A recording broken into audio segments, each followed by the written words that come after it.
ગણિત શાસ્ત્રની અંદર પ્રકરણ નંબર 2 એમાં ગણ અને વિધેય, એમાં આજે આપણે જે વિધેય જે ટૉપિક છે એનો આપણે વિચાર કરતા. આગળ આપણે સંબંધ અને એ બધી વાતો એ આગળના ભાગમાં આપણે લીધું. તો આપણને ખબર છે કે કાર્તેજીય ગુણાકારના બે અરિક્ત ગણ લઈએ એ અને બી, તો એના કાર્તેજીય ગુણાકારના કોઈપણ ઉપગણને આપણે સંબંધ તરીકે ઓળખીએ છીએ અને તેનું સૂત્ર વગેરે વાતો આપણે કરી. હવે એની થોડીક આગળ આપણે જઈએ. એ જે સંબંધ છે એની અંદર બે ગણ એ અને બી એ ખાલી ગણ ન હોય તેવા બે ગણ લઈએ તો એક સંબંધ એફ દ્વારા ગણ એના પ્રત્યેક ઘટકને સંગત ગણ બીમાં અનન્ય પ્રતિબિંબ મળે, એકને માત્ર એક જ. તો આ પ્રકારના સંબંધને એથી બી પરનું વિધેય કહેવાય. તેને આવી રીતે આપણે લખશું, એફ ફ્રોમ એથી બી. આ એનો પ્રદેશ, આ એને સહપ્રદેશ. આ એક વિધેયનું સ્વરૂપ આપણે લીધું. અહીં એક વાત, સંબંધ પરથી આપણે વિધેય મેળવવાનું, એટલે દરેક વિધેય એ સંબંધ છે, પણ દરેક સંબંધ એ વિધેય છે કે નહીં એ આપણે આ વ્યાખ્યા ઉપરથી આગળ ઉદાહરણ લઈને આપણે ચેક કરશું. તેમાં આ એ અને બી બે ગણ આપેલા છે, તો એ અને બીના કાર્તેજીય ગુણાકારનો એક ઘટક a b belongs to f લઈએ સંબંધમાંથી, તો f of a equal to b થાય. તો બીને આ વિધેય એફની અંદર એફ દ્વારા મળતું એનું પ્રતિબિંબ અને ઉલટું આપણે એને એ બીનું પૂર્વ પ્રતિબિંબ કહે છે. એને જરા આપણે ઉદાહરણ દ્વારા સમજીએ. એફ ફ્રોમ એથી બી આ એક વિધેય આવું લઈએ, તો આમાં એક ઘટક એ છે, આ એફ એ અને બી. તો એફ ઓફ બી એટલે અહીંયા આગળ બીનો ઘટક મળ્યો, આ પ્રદેશ, આ સહપ્રદેશ. તો આ જે આપણે બી મળ્યો એફ ઓફ બી, એને આપણે આ વિધેય એફનું પ્રતિબિંબ, આ ઘટક એનું પ્રતિબિંબ મળશે. અને એનાથી ઉલટું આ એફ ઓફ બી છે, તો સામે ગણ એના પ્રદેશમાંથી એક ઘટક આપણને જે મળે એને પૂર્વ પ્રતિબિંબ તરીકે ઓળખીશું. એટલે આના ઉપરથી દાખલા જ્યારે પૂછીએ ત્યારે એ આપણે પ્રતિબિંબ અને પૂર્વ પ્રતિબિંબ એ આપણે શોધશું, ત્યારે એફ ઓફ બી આપણને આપેલું હશે. આગળ એફ ફ્રોમ એથી બી એક વિધેય છે, એના પ્રદેશમાં 1, 2 અને 3 ત્રણ ઘટકો, સહપ્રદેશમાં 2, 3, 4 અને 5. તો આ પ્રદેશ અને આ સહપ્રદેશ, અને તેનો સંબંધ આવી રીતે પ્રસ્થાપિત કરેલો છે. 1 સાથે 2 સંગત, 2 ને 3 સંગત, 3 ને 4 સંગત.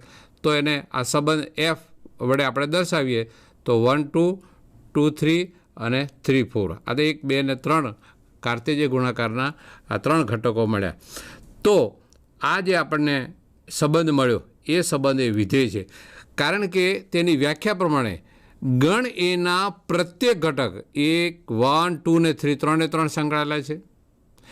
એક ગણ બીના અનન્ય ઘટક 2, 3 અને 4 એના પ્રતિબિંબ મળે છે. એટલે વ્યાખ્યા પ્રમાણે આ પ્રસ્તાવિત થાય. ટૂંકમાં આ જે સંબંધ છે એનો પ્રથમ ઘટક એકને માત્ર એક વખત મળવો જોઈએ. એ જો રિપીટ થાય, બે વખત લખાય તો તે સંબંધ વિધેય નથી એવું કહી શકાય. એટલે ફરીથી દરેક સંબંધ એ વિધેય નથી, પરંતુ દરેક વિધેય તે સંબંધ છે. આ ઉલટું જે છે તે સત્ય છે. તો એવા કેટલાક આપણે ઉદાહરણ લઈએ, જુદા જુદા પ્રકારના સંબંધ. તો એ વિધેય છે કે નહીં, નથી તો શા માટે, એના કારણો આપણે સમજવા માટે પ્રયત્ન કરીએ. ઉદાહરણ તરીકે એ બરાબર 1, 2, 3, 4 અને 5, બી બરાબર 1, 3, 5 અને 7, અને એફ ઓફ એક્સ બરાબર x-2 વડે આવી રીતે વ્યાખ્યાયિત કરેલું છે. તો આ વિધેય એફ અરે વિધેય તો ના કહેવાય, પણ તે સંબંધ, બરાબર, તે સંબંધ વિધેય છે કે નહીં એ આપણે નક્કી કરીએ. તો અહીંયા આગળ લખીએ, જો આમાં પ્રદેશના દરેક ઘટક આપણે વારાફરતી લઈએ 1 2 3 4 અને 5. તો આમાં આની અંદર લખીએ એફ ઓફ એક્સ, આ એક્સ બિલોંગ્સ ટુ એ છે, તો એમાં 1 લઈએ આપણે, અહીં 1. તો 1 - 2 એટલે -1 મળે. 2 લઈએ તો 2 - 2 એટલે 2 0 મળે. 3 લઈએ એટલે 3 - 1 એટલે 1 મળે. 4 - 2 એટલે અહીં 2 મળશે. 5 - 3 એટલે 5 3 મળશે. એટલે એક સંબંધ આપણને મળ્યો અને આપણે એફ વડે આવી રીતે લખ્યો. પણ મિત્રો આપણે વ્યાખ્યામાં આપણે જોયું, સંબંધની અંદર આપણે જોયું કે એફ એ A ક્રોસ બીનો ઉપગણ અથવા પોતે હોઈ શકે. જો બંને બરાબર હોય તો એ સાર્વત્રિક સંબંધ થયો, અને નહીંતર તેનો ઉપગણ હોય તો એના અલગ અલગ સંબંધો આપણને મળે કે જેને આપણે એફ વડે અથવા કેપિટલ એસ વડે પણ દર્શાવીએ છીએ. આ દાખલામાં આપણે એ સંબંધને આપણે એફ લઈશું. પરંતુ અહીંયા આગળ જુઓ 1 - 1 મળ્યું, તો બીની અંદર 1 3 5 અને 7 એમાં -1 તો છે જ નહીં. તો આપણે જે સંબંધ પ્રસ્થાપિત જે કર્યો આ એફ એ એના કાર્ટેજીય ગુણાકારનો ઘટક, એનો સહપ્રદેશ નથી, ઉપગણ નથી. અને ઉપગણ નથી એટલે વ્યાખ્યાયિત થતું નથી, કારણ કે -1 ડઝ નોટ બિલોંગ્સ ટુ બી. તેથી આ સંબંધ એ વિધેય નથી એવું આપણે કહી શકીએ. હા, કે વિધેય હોવા માટેની પહેલી શરત એની વ્યાખ્યા પ્રમાણે આ A ક્રોસ બીના જે ઘટકો છે તેમાંથી કોઈ પણ ને સંબંધ તરીકે લઈ શકીએ. પણ અહીંયા એફ છે એ A ક્રોસ બીનો ઘટક જ નથી, જો 1 - 1. તેથી આ પ્રકારના સંબંધ એ વિધેય નથી, એ સંબંધ પણ નથી, કારણ કે તેનો ઉપગણ હોય અથવા એ બરાબર હોય. ખાલી ગણ હોય તો પણ એને ખાલી સંબંધ તરીકે આપણે કહીએ છીએ, જે આપણે આગળના એપિસોડમાં જોઈ લઉં. એટલે એ વાત અહીંયા આગળ આપણે જોઈ. આગળ એક સંબંધ આર આપેલો છે 2 1 3 1 4 1. આપ અહીં જોઈ શકશો કે આ સંબંધ વિધેય છે. જોઈએ તો આ સંબંધના એક્સ ઘટકો 2 3 અને 4 અહીંયા આગળ જુઓ, અને એના વાય ઘટકો અહીં 1 અને અહીં આગળ 1 અને અહીં 4. તો 2 3 4 એ આરના પ્રદેશના ઘટકો છે, બરાબર. તો આ દરેક ઘટકને અનુરૂપ અનન્ય પ્રતિબિંબ મળે છે. 2ને કોઈ ઘટક સાથે સંકળાયેલો છે તો છે, 3ને કોઈ ઘટક સાથે સંકળાયેલો તો છે, 4ને કોઈ ઘટક સાથે સંકળાયેલો છે. તો મિત્રો તમને એક કદાચ અહીં પ્રશ્ન થાય કે 2ને 1 સાથે સંકળાયેલો છે, 3ને પણ 1 સાથે સંકળાયેલો છે, તો પ્રદેશના બે ઘટકો એના સહપ્રદેશના એક ઘટક સાથે સંકળાયેલો છે. તો વ્યાખ્યા ફરીથી આપણે આને જોઈએ, વિધેયની વ્યાખ્યા, કે આ સંબંધના પ્રદેશનો પ્રત્યેક ઘટક સહપ્રદેશના અનન્ય ઘટક સાથે સંકળાયેલો હોવો જોઈએ, અને તે છે. તેથી આ સંબંધ જે છે એ વિધેય તરીકે આપણે લઈશું. આપણે આગળના ધોરણોમાં આપણે અભ્યાસ કર્યો તો સંગતતાનો જ્યારે આપણે વિચાર કરીએ તો આ સંગતતા કેવી છે? આના બે ઘટકો એક, તો આ અનેક એક સંગતતા. સંગતતા 3 પ્રકારની: એક સંગતતા, અનેક એક સંગતતા અને એક અનેક સંગતતા. એમાં 3માંથી 2 સંગતતા, એક અને અનેક એક, એ સંબંધ અને વિધેય પ્રસ્થાપિત કરે છે. પરંતુ એક અનેક સંગતતા એ વિધેયની વ્યાખ્યામાં બંધ બેસતું નથી, એ અનન્ય ઘટક મળતો નથી, બરાબર. એટલે આવી રીતનું અહીંયા આગળ 2 ઘટક હોવા છતાં પણ એ વિધેય બનશે.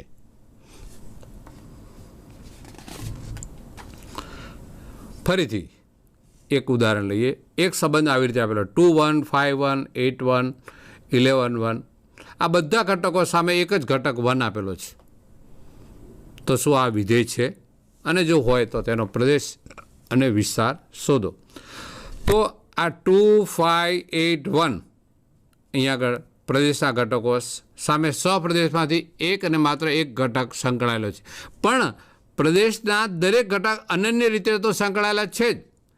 સંબંધ આરના પ્રદેશના પ્રત્યેક ઘટક 2, 5, 8 and 11 ને અનુરૂપ અનન્ય એકને માત્ર એક, કોઈકને કોઈક તો મળે જ છે, અનન્ય એનો પ્રતિબિંબ મળે છે. 2 ને 1 મળે, 5 ને પણ 1, 8 ને પણ 1, 11 ને પણ 1, અનન્ય પ્રતિબિંબ મળે છે. તેથી આ સંબંધ એ વિધેય છે. અને જો વિધેય હોય તો એના પ્રથમ ઘટકના પ્રથમ એક્સ જે છે, એક્સ અને વાય, તો આ એક્સની અંદર 2, 5, 8 અને 11 તેનો એક ગણ બનાવીએ પ્રથમ ઘટકનો, તો તેને આપણે પ્રદેશ કહીશું વિધેયનો.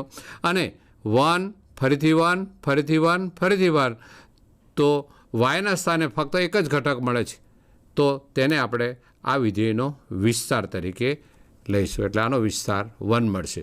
અને પ્રદેશ આપણને બધા જ ઘટકો અહીંયા આગળ આપેલા છે તેના તે જ થશે. ફરી આગળ એ અને બી બે ગણ આપેલા છે. એક સંબંધ આવી રીતે પ્રસ્થાપિત કરેલો છે. 1, 2, 2, 4, 3, 6, 4, 10 અને 3, 12. મિત્રો આપ જોઈ શકો 1, 2, 3, 4 ને 5, આ 5 ઘટકો એ A ક્રોસ બી ના ઉપગણો લખીએ તો એમાંનો આ એક આ ઉપગણ છે. એટલે એ વાત નક્કી થઈ ગઈ. હવે આગળ જઈએ. 1 સાથે 2 સંકળાયેલો, 2 સાથે 4, 3 સાથે 6, 4 સાથે 10 અને અહીં 3 સાથે ફરીથી 12. આ સંબંધની અંદર પ્રથમ ઘટક એક્સ વિધેયની વ્યાખ્યા પ્રમાણે સંબંધ કાર્ટેશિયન ગુણાકારના ઉપગણોના કોઈ પણ ગણને સંબંધ તરીકે આપણે ગણીએ છીએ. અને એ સંબંધની અંદર એક્સનો પ્રત્યેક ઘટક સંકળાયેલો હોવો જોઈએ, અને તે પ્રત્યેક ઘટક સંકળાયેલો હોવો જોઈએ પણ એક વખત. 1, 2, 2, 4, 3, 6, તો અહીંયા આગળ જો 3, 6 અને 3, 12, આ પ્રત્યેક ઘટક એક વખત સંકળાયેલો નથી. 3 ને 6, 3 ને 12 એ સંબંધ આરમાં છે, પણ એક ઘટક આના બે ઘટક સાથે સંકળાયેલ છે. એટલે એક અનેક સંગતતાઓ છે. આનો પ્રત્યેક ઘટક એના સપ્રદેશના ઘટકો સાથે અનન્ય રીતે સંકળાયેલો નથી, પણ એક કરતાં વધુ છે. તેથી આ એક અનેક સંગતતા આપણને મળે. બરાબર, આટલું યાદ રાખીએ તો આપણને તરત ખબર પડે. અને તેથી આ બે પ્રતિબિંબ, એક ઘટકને સામે બે પ્રતિબિંબ મળે, તેથી આ સંબંધ એ વિધેય થતો નથી. કારણ કે વિધેયની વ્યાખ્યા આપણે જોઈ લઈ કે સંબંધ એફના પ્રદેશના પ્રત્યેક ઘટકને સંગત તેના સહપ્રદેશના અનન્ય પ્રતિબિંબ મળવું જોઈએ. અનન્ય પ્રતિબિંબ મળતું નથી, પણ અનન્ય કરતાં અનેક પ્રતિબિંબ મળે છે, એટલે બે મળે છે. એટલે તે વ્યાખ્યા સાથે મેળ બેસતો નથી, અને તેથી આ સંબંધને આપણે વિધેય કહીશું નહીં. બરાબર. એટલે 3 અલગ અલગ પ્રકારના આપણે દ્રષ્ટાંતો જોઈએ. એક સંગતતા જોઈ, અનેક એક સંગતતા પણ જોઈ, અને એક અનેક સંગતતા પણ જોઈ. એમાં આ એક અનેક સંગતતા જે મળી આવી રીતની, તે વિધેય એ થતું નથી. બરાબર. હવે મિત્રો એક વાત અહીંયા હું જ્યારે સંગતતાનો જ્યારે વિચાર કરું તે તમારે મનમાં રાખવાનું કે એવું કંઈ આપણે કંઈ બુકમાં લખતા નથી. કારણ કે આ બધું તમે 8, 9માં બધું ભણી ગયા. એટલે જ્યારે એના પ્રદેશ અને સહપ્રદેશના ઘટકોને જ્યારે આપણે એ આવી કિરણ આકૃતિ દ્વારા આપણે જ્યારે બતાવીએ ત્યારે આપણને ખબર પડે કે કયા ઘટક સાથે કયો ઘટક સંકળાયેલો છે, અને તેના ઉપરથી આપણને શું મળે. સંગતતા શબ્દ યાદ રાખવાથી વિધેયની વ્યાખ્યા તમને સરળતાથી યાદ રહી શકશે. એટલા માટે હું અહીંયા આગળ સંગતતાનો ઉલ્લેખ કરું છું. એક દાખલો લઈએ કે n એ પ્રાકૃતિક સંખ્યાનો ગણ છે, અને આ સંબંધને આવી રીતે ગુણધર્મની રીતે આવી રીતે વ્યાખ્યાયિત કરેલો છે. તો આનો પ્રદેશ, સહપ્રદેશ અને વિસ્તાર શોધો. અને શું આ સંબંધ વિધેય છે?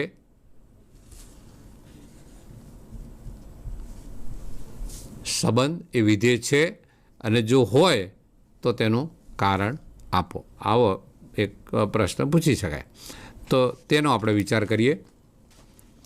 હવે જે આપણને ગુણધર્મની રીતે જે આપેલું તો y બરાબર 2x અને x બિલોંગ્સ ટુ n, અને n એ પ્રાકૃતિક સંખ્યાનો ગણ 1 2 3 4 5. તો xની કિંમત 1 લઈએ, 2 લઈએ, 3 લઈએ તો શું મળે? તો 1 લઈએ xની કિંમત, તો yની કિંમત 2 મળશે. 2 લઈએ તો 2 2 4, અહીંયા આગળ 3 લઈએ 3 2 6, 4 લઈએ 4 2 8. આમ અનેક ક્રમયુક્ત જોડ આપણને મળશે. તો આ પ્રથમ ઘટક 1, અહીં 2, અહીં 3, અહીં 4, અહીં 5, એમ છે પ્રાકૃતિક સંખ્યાઓ સુધી આપણને મળશે. એનો ગણ બનાવીએ તે આપણો પ્રદેશ થયો. અહીં આગળ 2, 4, 6 એવી કિંમતો આપણે લઈએ, એનો y ઘટક ભેગા કરીએ બધા અને એનો ગણ બનાવીએ તો આ બેકી સંખ્યાઓ થઈ. 2, 4, 6, 8 તે થયું.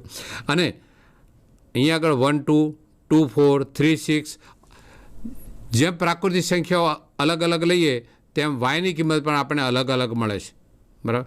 એટલે તે પ્રત્યેક x બિલોંગ્સ ટુ n ને અનન્ય પ્રતિબિંબ મળે છે. એટલે એક એક સંગતતા અલગ અલગ ઘટકોને અલગ અલગ ઘટકો સાથે એના સહપ્રદેશના ઘટક સાથે સાંકળી શકાય. તેથી આ પ્રકારનો સંબંધ છે વિધેય છે, એનો પ્રદેશ, સહપ્રદેશ અને વિસ્તાર આવી રીતે લખી શકીએ. અહીંયા પ્રશ્નની અંદર આ n આપેલું છે મિત્રો, તો ઘણી વખત અહીંયા આગળ ફેરફાર થઈ શકે. એનની જગ્યાએ ઝેડ આપેલો હોય, આર આપેલો હોય તો શું કહી શકાય? તેનો જવાબ એ આખો બદલી જાય, બરાબર. એટલે એ ખાસ આપણે ધ્યાનમાં રાખીએ. હવે એક વિધેય લઈએ. એક વિધેયને એ આર પરથી આરનું વાસ્તવિક ચલનું વાસ્તવિક વિધેય f from r to r આપણે લઈએ. અને આપણે જે ઘટક લઈએ તો એની સામે તે જ ઘટક મળે. 2 લઈએ તો 2, 3 લઈએ તો 3, પાઈ લઈએ તો પાઈ, 1/2 મળે તો સામે 1/2, તેનો તે જ ઘટક મળે. એટલે એના પ્રદેશની કોઈપણ કિંમતને સંગત તેના સપ્રદેશમાં તેનો તે જ ઘટક મળે.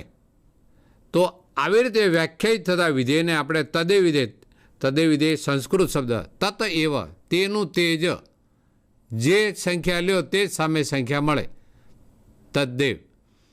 તો તેને તદ્દેવ વિધેય તરીકે કહીશું. અને આ વિધેયનો પ્રદેશ અને વિસ્તાર બંને આર મળશે, કારણ કે જે સંખ્યા લઈએ તે સામે સંખ્યા મળે એટલે પ્રદેશ અને સપ્રદેશ સરખા થશે. અને એનો આપણે આકૃતિ દોરીએ તો એક રેખા થશે, સુરેખા, બરાબર. એ પ્રથમ અને ત્રીજા ચરણની અંદર મળશે. જો ધન કિંમત લઈએ તો ધન, અને બંને ઋણ, x ઋણ તો y ઋણ, અને 0 0માંથી પસાર થશે. એટલે y બરાબર x પ્રકારની આ સુરેખા આપણને આવી રીતે મળશે. આ તદ્દેવ વિધેયની વ્યાખ્યા. અચળ વિધેય. તો c કોઈ અચળ સંખ્યા હોય તો પ્રત્યેક x બિલોંગ્સ ટુ r માટે y ઇક્વલ ટુ fx અને સામે આ કિંમત c મળે. આ કિંમત બદલાશે નહીં જે અહીં આપેલી છે તે. તો આ પ્રકારના વિધેયને આપણે અચળ વિધેય લઈશું. દાખલા તરીકે આ x અને y હોય તો અહીંયા આગળ આ y equal to 1, y equal to 2 બરાબર અહીં c લઈએ તો એનો આલેખ આપણને આવી રીતે મળશે. એક્સના ઘટકો જેમ જેમ બદલાશે તે yની કિંમત તેની તે જ રહેશે. તે y બરાબર c એ એનો ગ્રાફ થશે.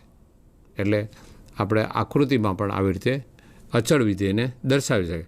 અને માન્ય સંખ્યા હોય, બરાબર, તો નીચેના ભાગમાં આવશે.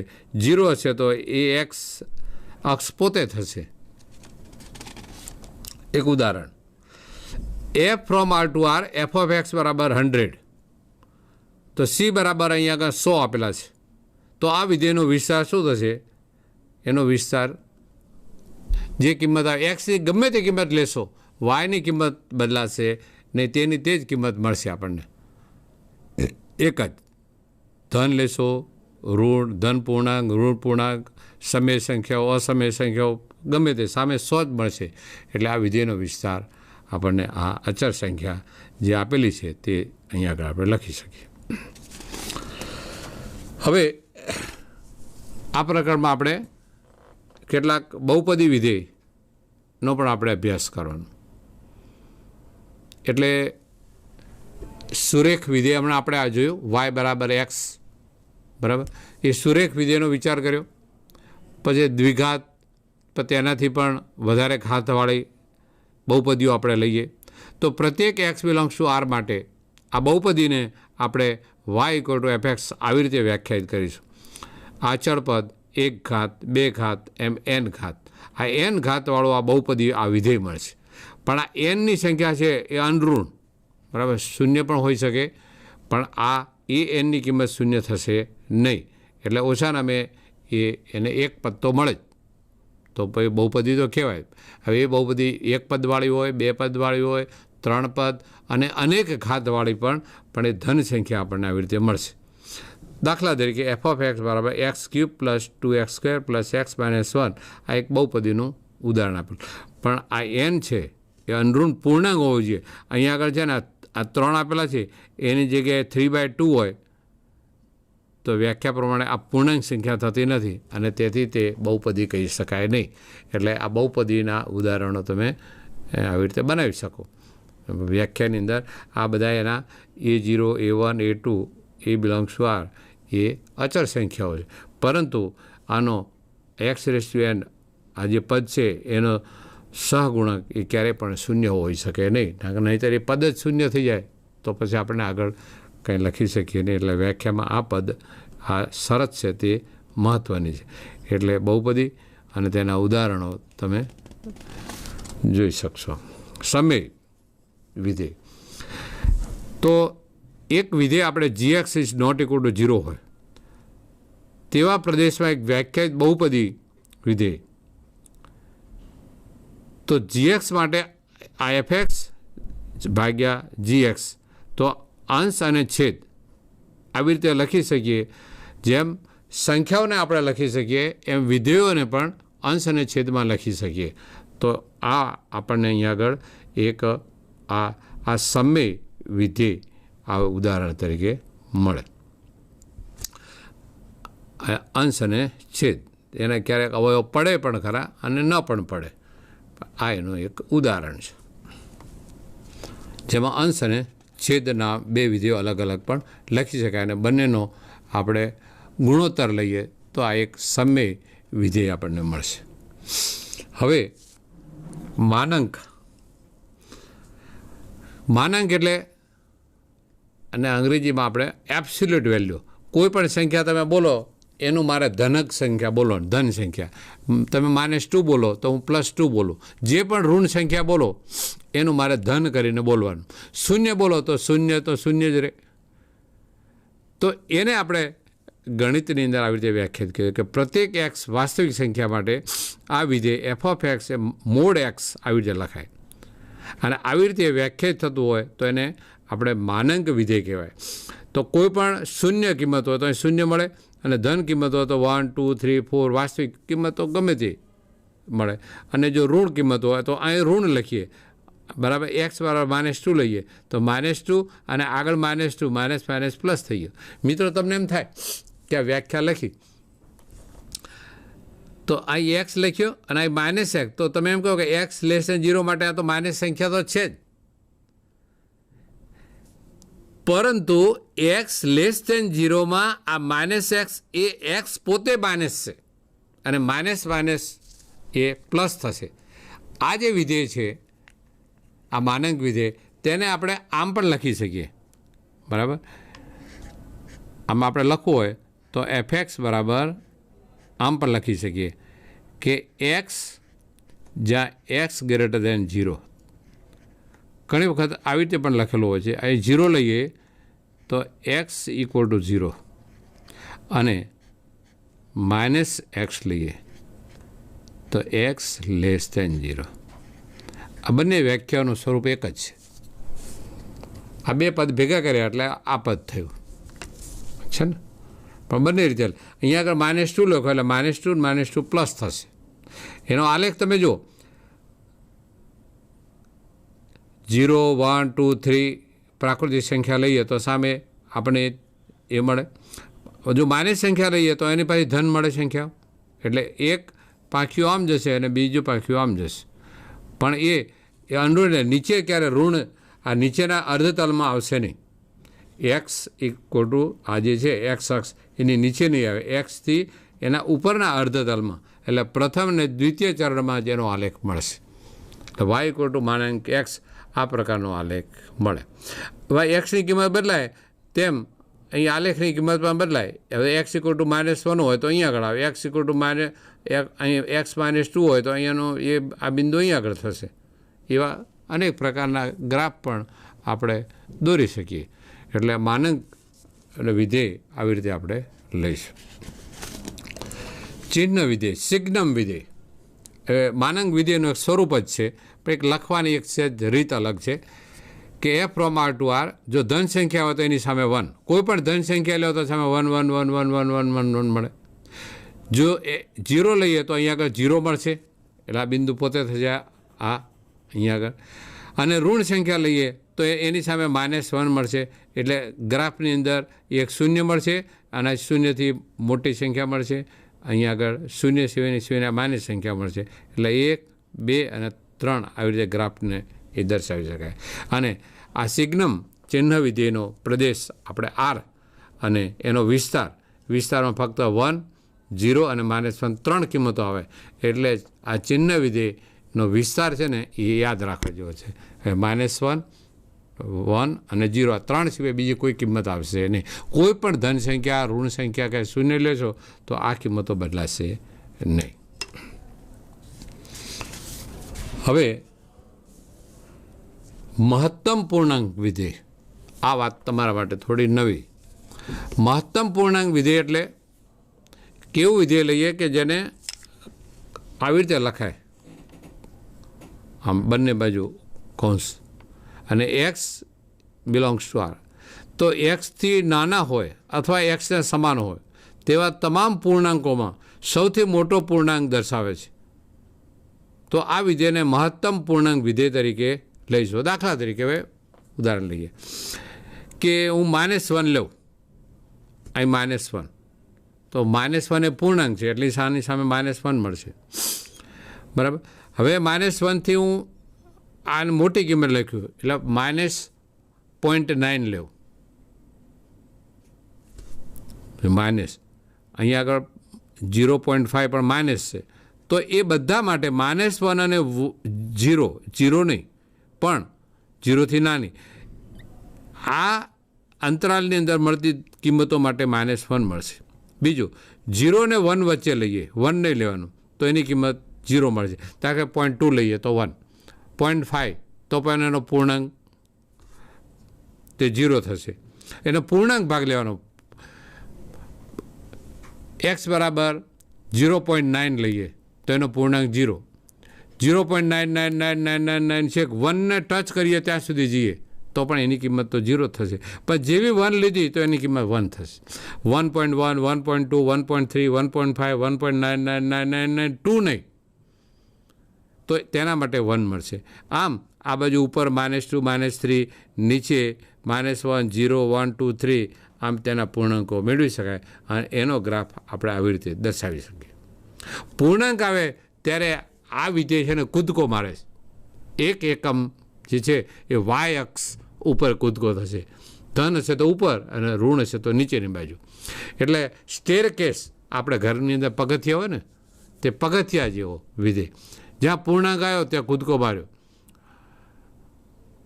1.2 1.3 1.5 1.99999 ત્યાં સુધી 1, પણ જેવો 2 લીધો એટલે એક એકમ વાય અક્ષ પર ઉપર જશે એટલે 2 સાથે 2 મળશે. ફરીથી 2.1 2.2 2.3 2.3 સાથે બધા 2 મળશે. તેવી રીતે આ મહત્તમ પૂર્ણાંક વિધેય આપણે લઈ શકીએ. એક ઉદાહરણ લઈએ, એક સરળ ઉદાહરણ કે f nથી r પરનું એક વિધેય આવી રીતે વ્યાખ્યાયિત છે. તો આ વિધેયનો વિસ્તાર લખો. મિત્રો x બિલોંગ આનો પ્રદેશ n છે, એન, અહીંયા આગળ એન લખેલું છે. એન એટલે પ્રાકૃતિક સંખ્યાનો ગણ, 1 2 3 4 5. હવે હું 1 લઉં તો 1 અને 1, તો 1નો પૂર્ણાંક 1. 2 લઉં તો અહીં 2, અહીં 2, 2 - 2 0. 3 લઉં તો 3 3 થયું તો 0. તો અહીંયા આગળ પ્રાકૃતિક સંખ્યાઓ અલગ અલગ અલગ લેવા જતાં સામે આપણને શૂન્ય મળે છે. એના સહપ્રદેશ માત્ર એક જ ઘટક મળે છે અને તે 0. તેથી આ વિધેયનો એ વિસ્તાર એ શૂન્ય મળે છે. બરાબર. પણ આ એન જો બદલાય તો એનો વિસ્તારની કિંમતો બદલાઈ જાય. આ ધ્યાનમાં રાખવાનું. એનો પ્રદેશ શું લીધો છે, અહીંયા આગળ કોઈ ઝેડ લે તો પણ એનો વિસ્તાર અલગ થાય. બરાબર. એવો દાખલો એ આપણે લઈને એ કરી શકીએ, પણ પ્રદેશની કિંમત એન એ બહુ મહત્ત્વની છે. એટલે આપણે એનની કિંમત 1 2 3 4 5 6 એન સુધી કિંમતો લીધી. ઝેડ હોય તો ઝેડની કિંમતો લઈએ, ક્યુ લે તો ક્યુ, આર હોય તો આર, એ કિંમતો લઈ અને આવા વિધેયનો વિસ્તાર આપણે મેળવી શકીએ. હવે આપણે વિધેયનો જ્યારે વિચાર કરતા હતા ત્યારે અત્યાર સુધી બધા એક વિધેયનો વિચાર કર્યો, પરંતુ બે વિધેય સાથે આપેલા હોય તો તેમની વચ્ચે કેવો સંબંધ દર્શાવી શકાય? તો એફ એક્સથી આર અને જી એક્સથી આ બંને વિધેયનો પ્રદેશ સમાન છે અને એ આરનો ઉપગણ છે એવું આપણે લઈએ. બંને સમાન છે, એક્સ અને અહીં પણ એક્સ. તો આ બે વિધેયનો સરવાળો, બાદબાકી, ગુણાકાર, ભાગાકાર અને અચળ સાથેનો ગુણાકાર આવી રીતે આપણે લખી શકીએ. એફ વત્તા જી તો એફ ઓફ એક્સ અને જી એક્સ. એફ માઇનસ જી તો અહીં બંનેને બાદબાકી. આ બંનેનો ગુણાકાર તો અહીં આગળ અલગ ગુણાકાર. કે હોય, કે અચળ છે, કે બિલોંગ્સ ટુ આર, તો કે બહાર નીકળી જશે અને એફ એક્સ લખી જાય.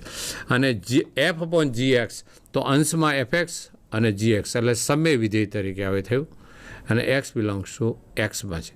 પરંતુ જ્યારે આપણે આ ભાગાકારની જ્યારે વાત કરીએ અને બે વિધેયનો ગુણોત્તર ત્યારે લઈએ, સમય વિધેય જ લઈએ, ત્યારે છેદની કિંમત 0 થવી જોઈએ નહીં, નહીંતર એ વિધેય વ્યાખ્યાયિત બની શકે નહીં. એટલે અહીં શરતમાં લખવું જોઈએ કે gx is not equal to 0. તો આવી આ વિધેયોની બેઝિક ક્રિયાઓ આપણે કરી શકીએ. ઉદાહરણ,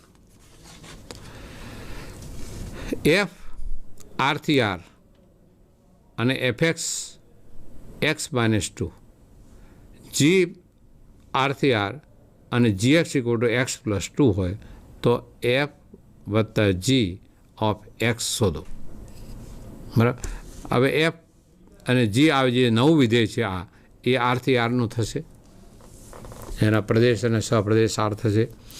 વ્યાખ્યા પ્રમાણે f plus g of x તો બંનેને અલગ અલગ લખીએ, એફ ઓફ એક્સ અને g x. X belongs to R છે. એફ એક્સની કિંમત x-2 આપેલી છે તો અહીં લખી. જી એક્સની કિંમત એક્સ પ્લસ 2 આપણે લખી અહીંયા આગળ, એક્સ પ્લસ 2 આ 2 થયું.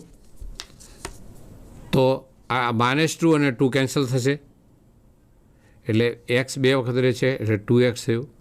તો f plus g of x મિત્રો આ જે છે એ આની વેલ્યુ 2x મળે. આ બેઝિક ક્રિયાઓ આવી રીતે આપણે શોધી શકીએ. આવો બાદબાકી, અહીં બાદબાકી હોય, અહીં માઇનસ થશે તો બદલાઈ જશે. એક બીજું ઉદાહરણ લઈએ. એફ એક્સ બરાબર વર્ગમૂળમાં એક્સ અને g x equal to x.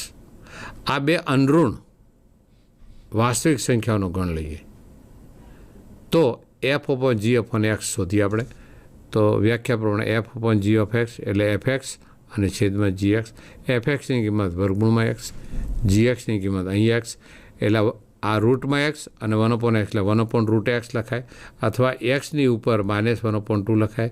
પણ અહીં શરત લખવી પડે જ્યારે આપણે લખીએ પહેલાં જ અહીં આગળ શું લખવું પડે કે g x is not equal to 0.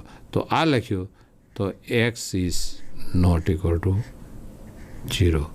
તો જ આ વિધેય વ્યાખ્યાયિત કરી શકીએ આપણે. એટલે છેલ્લે આપણે આને અલગ અલગ આ પણ એનો જવાબ સાચો x-1/2 રીતે પણ દર્શાવી શકાય, પણ છેલ્લે તમારે શરત લખવી પડે બરાબર. એટલે આવી રીતે આ સમય વિધેય આપણે દર્શાવ્યું. F from R to R f of x equal to x square અને g x equal two 4x - 1 બે વિધેય આપેલા છે. બંનેનો પ્રદેશ આર, બંનેનો સહપ્રદેશ આર. તો સરવાળા અને ભાગાકાર એ બંને શોધો. તો પહેલાં આપણે સરવાળાનો વિચાર કરીએ. એફ પ્લસ જી એક્સ તો એક્સ, તો f x plus g x થયું. એફ એક્સની કિંમત એક્સ સ્ક્વેર લખી, જી એક્સની કિંમત 4x - 1 એટલે આપણું કામ પૂરું થયું. હવે ભાગાકાર એફ અપોન જી માટે આ છેદ 0 થવું ન જોઈએ. G x is not equal to 0 અને જી એક્સ એટલે 4x - 1 is not equal to 0. તો એક્સની કિંમત 1/4 થવી જોઈએ નહીં, કારણ કે અહીં 1/4 લઈએ તો 4 × 1/4 એટલે 1, 1 - 1 એટલે 0 થાય. તેથી આ વિધેય એફ અપોન જી એ આર -1/4 થી આર. હવે આનો પ્રદેશ બદલાશે. આ એફનો પ્રદેશ આર, જીનો પ્રદેશ આર, પરંતુ એફ અપોન જીનો પ્રદેશ આપણને આર -1/4 થી આર અને f upon g x equal to f x અને જી એક્સ આ એક્સ સ્ક્વેર અને 4x - 1 આ લખે.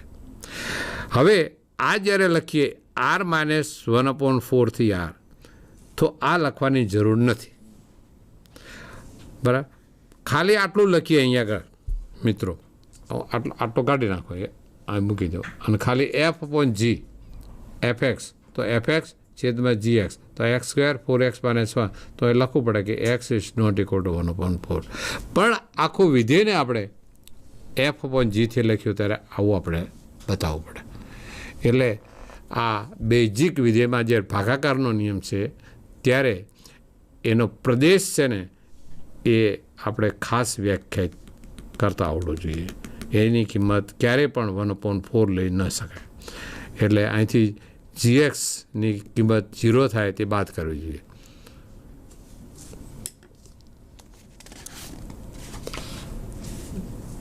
F x equal to x square, g x બરાબર 2x + 1.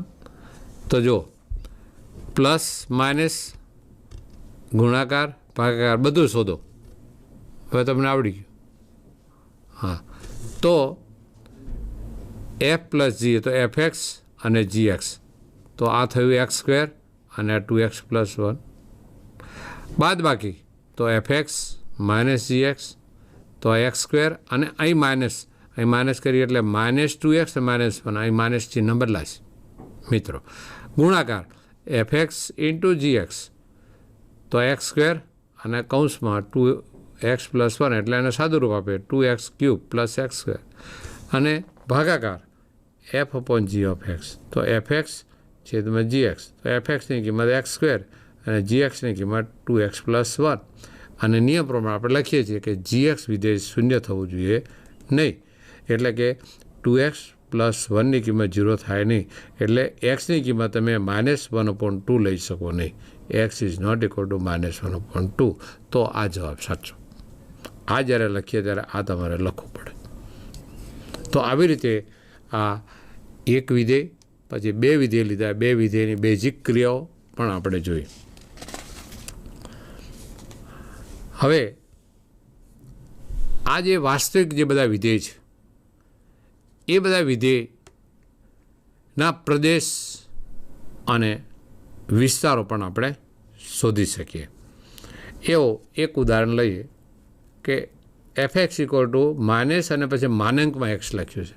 મિત્રો આપણને ખબર છે કે કોઈ પણ વાસ્તવિક સંખ્યાનું માનાંક લખીએ કાં તો એ શૂન્ય હોય તો શૂન્ય આવે, નહીં તો >0 આવે. બે વિકલ્પ છે.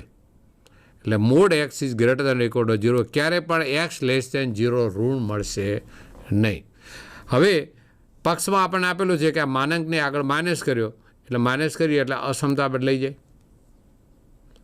એટલે માઇનસ કર્યું છે <0 પણ આ માઇનસ મોડ એક્સ બરાબર તો એફ એક્સ આપેલું છે. તો એફએક્સની કિંમત 0 અને 0 કરતાં નાની વાસ્તવિક સંખ્યા રેખા ઉપર ડાબી બાજુની બધી જ વાસ્તવિક સંખ્યાનો ગણ લઈએ તો -ઇન્ફિનિટીથી 0 પણ 0નો સમાવેશ થાય એટલે આ વિવૃત સમવૃત અંતરાલ મળ્યો. તેથી વિધેય એફનો વિસ્તાર -ઇન્ફિનિટીથી 0, બરાબર. એટલે આને બીજી રીતે લખવું તો ખબર R માઇનસ અને 0 પણ લખી શકાય ને.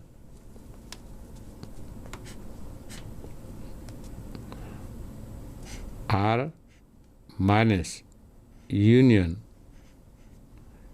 0 પણ સમાવેશ થાય અને એનો પ્રદેશમાં તો અહીં તમે જુઓ આ એક્સની કિંમત કોઈ પણ કિંમત લો, ધન લો, ઋણ લો, ગમે તે સમય લો, અસમય સંખ્યા લો, જે કંઈ લેવી હોય તે લઈ શકાય. તે સામે આપણને એ કિંમત મળશે એટલે એનો પ્રદેશ છે તે આપણને R મળશે. કોઈ પણ કિંમત લઈ શકીએ એટલે અહીંયા આગળ આપણે R તરીકે લઈએ પણ એનો વિસ્તાર આવી રીતે મળશે, બરાબર. એવા અલગ અલગ આપણે ઉદાહરણો લઈ શકીએ. છેલ્લે એક આવી રીતનું એક વિધેય આવી રીતે વ્યાખ્યાયિત કરેલો છે તો આ વિધેયની કિંમતો શોધો. આવો તમને પૂછે અલગ અલગ કિંમતો, અહીં 0 મૂકે, કોઈ ધન સંખ્યા લખે, કોઈ સમય સંખ્યા લખે તો f(x) બરાબર 2x - 5. તો અહીં -3 કિંમત અહીં લખી નાખીએ. અહીં -3 તો આ 3 દુ 6 અને આગળ માઇનસ અને -5 તો આપેલી છે. 6 અને 5 11 -3 તો f(-3) કિંમત -11 મળી. આમાંથી અલગ અલગ બધા સમ બનાવી શકાય, બરાબર.